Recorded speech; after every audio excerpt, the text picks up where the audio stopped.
Vivimos en una sociedad donde los deseos se promueven como la meta final de la vida. Desde anuncios publicitarios hasta series y canciones, todo parece decirnos que debemos entregarnos a lo que sentimos en el momento, sin importar lo que pase después. Y es aquí donde la lujuria encuentra un terreno fértil para crecer. La lujuria no es simplemente un impulso, es el dominio de un deseo que se disfraza de amor, pero en realidad se trata de egoísmo disfrazado de placer. Es esa voz que susurra satisfáceme ahora, no importa el mañana. El problema es que la lujuria nunca se sacia. Cuanto más se alimenta, más hambre genera. Es como un pozo sin fondo que promete saciedad, pero en realidad arrastra al vacío. Lo que comienza como una emoción pasajera, termina moldeando conductas, decisiones y hasta la forma en que vemos a los demás. Porque cuando la lujuria reina, las personas dejan de ser vistas como almas con dignidad y propósito y se convierten en objetos de consumo. La Biblia habla claramente sobre este peligro. En la primera carta de Juan se nos dice, porque todo lo que hay en el mundo, los deseos de la carne, los deseos de los ojos y la vanagloria de la vida,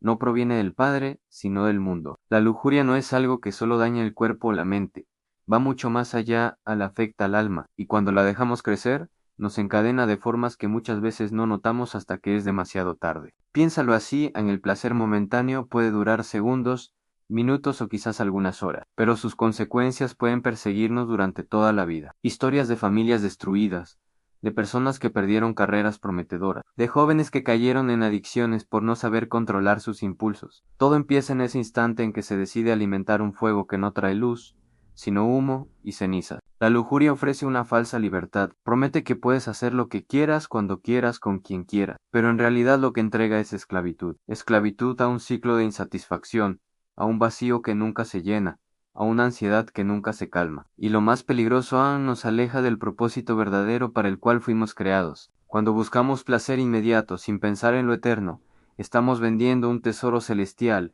por unas migajas terrenales. Tal como Esaú vendió su primogenitura por un plato de lentejas, muchas veces la humanidad entrega su futuro eterno por un instante de satisfacción. La lujuria te promete que puedes jugar con fuego sin quemarte, pero las cicatrices del alma son mucho más profundas que las del cuerpo. Lo que comienza con una mirada, una fantasía o un pensamiento, puede convertirse en una cadena que aprisiona el corazón. La lujuria no se presenta siempre de forma abrupta. Muchas veces llega disfrazada, con suavidad, como un invitado que parece inofensivo. Entra a través de lo que miramos, lo que escuchamos, lo que permitimos que alimente nuestra mente. Una imagen, una escena, una conversación que se queda rondando en la memoria. Y poco a poco se convierte en un hábito de pensamiento. Lo que parecía pequeño empieza a crecer, y cuando nos damos cuenta, ya ha echado raíces. Jesús fue claro al advertirnos que la batalla comienza en el corazón y en la mente. Dijo: en cualquiera que mira a una mujer para codiciarla, ya adulteró con ella en su corazón. Estas palabras nos muestran que la lujuria no se limita al acto físico. Su campo de batalla es interior. La guerra se libra en los pensamientos, en las intenciones, en el deseo que se alimenta en silencio. Y cuando no se corta a tiempo, ese deseo se transforma en acción,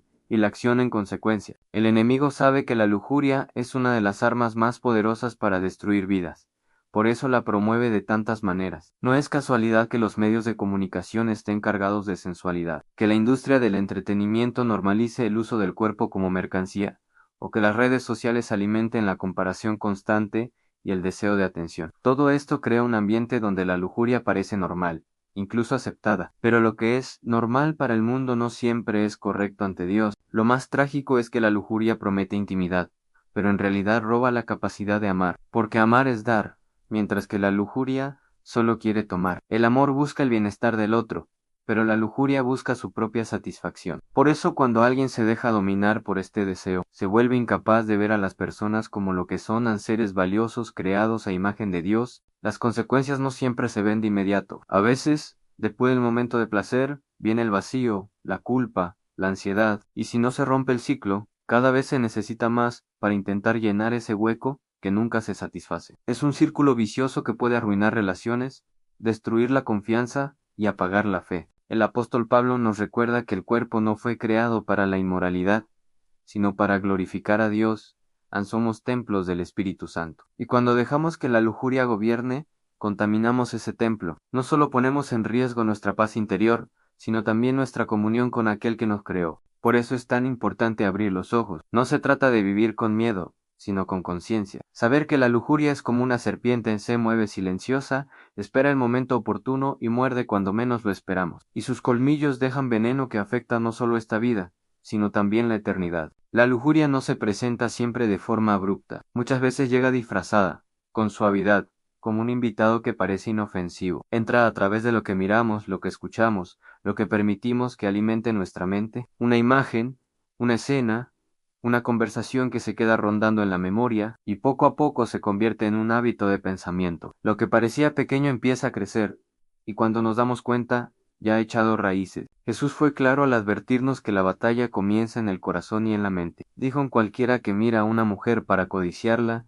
ya adulteró con ella en su corazón. Estas palabras nos muestran que la lujuria no se limita al acto físico. Su campo de batalla es interior. La guerra se libra en los pensamientos, en las intenciones, en el deseo que se alimenta en silencio, y cuando no se corta a tiempo, ese deseo se transforma en acción, y la acción en consecuencia. El enemigo sabe que la lujuria es una de las armas más poderosas para destruir vidas.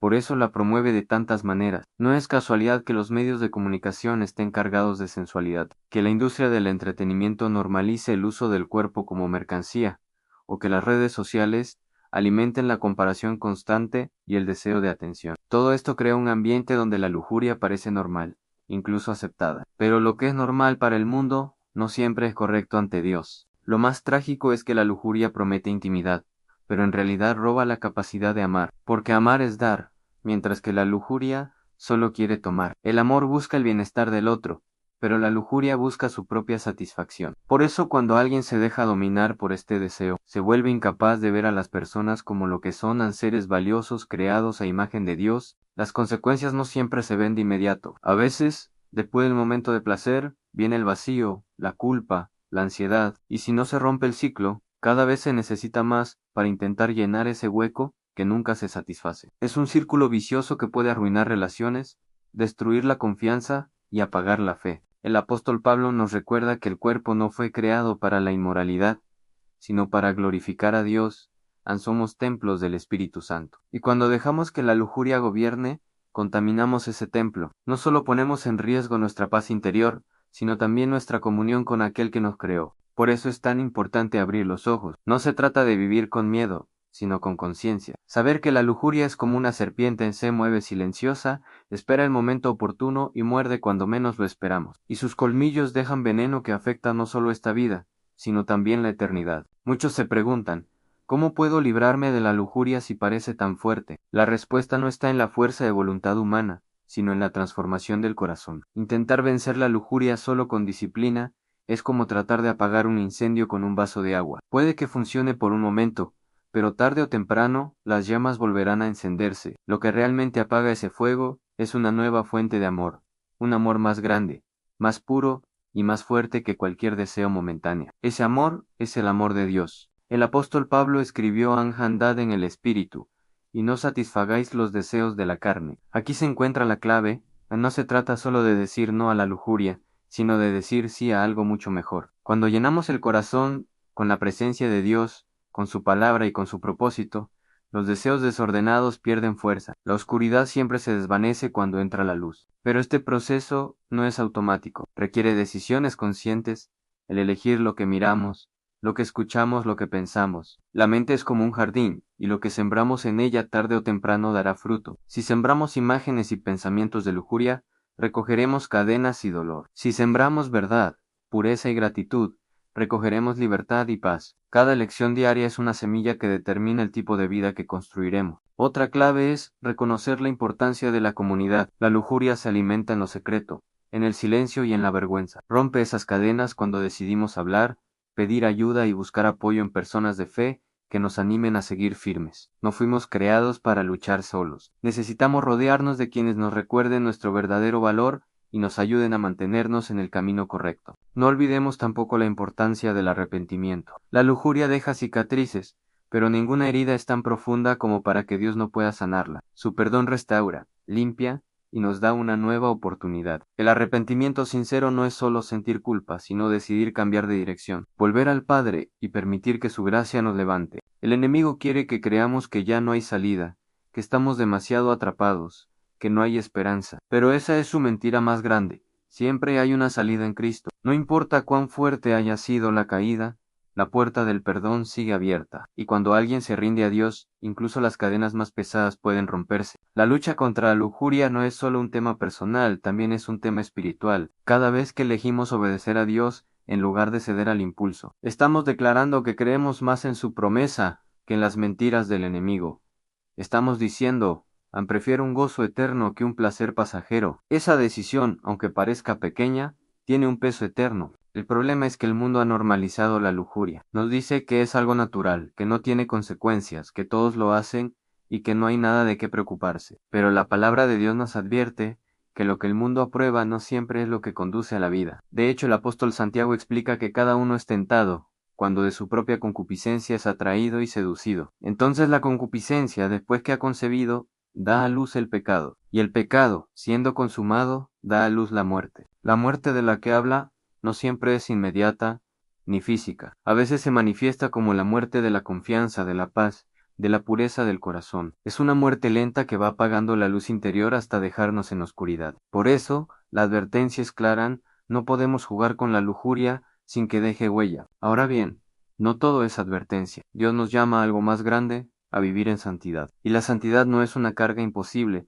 es un regalo que nos permite experimentar la verdadera libertad. Ser santos no significa ser perfectos, sino apartarnos para Dios, vivir de acuerdo a su diseño, y descubrir que su plan siempre es mejor que el nuestro. La pregunta que debemos hacernos es: ¿qué queremos para nuestra vida? ¿Un placer que dura segundos o una plenitud que dura para siempre? Quienes han probado ambas cosas saben que no se pueden comparar. La plenitud que proviene de Dios no deja vacío, no produce culpa, no exige más de lo que da. Es una fuente de agua viva que sacia completamente, mientras que la lujuria solo deja sed. Si hoy sientes que estás atrapado en este deseo, recuerda que no estás solo. Dios conoce tu lucha, sabe lo que enfrentas y está dispuesto a darte la fuerza que necesitas. Pero requiere un paso de fe en rendirse, entregar ese deseo, confesarlo y permitir que Él sea quien reine en tu corazón. Allí comienza la verdadera victoria.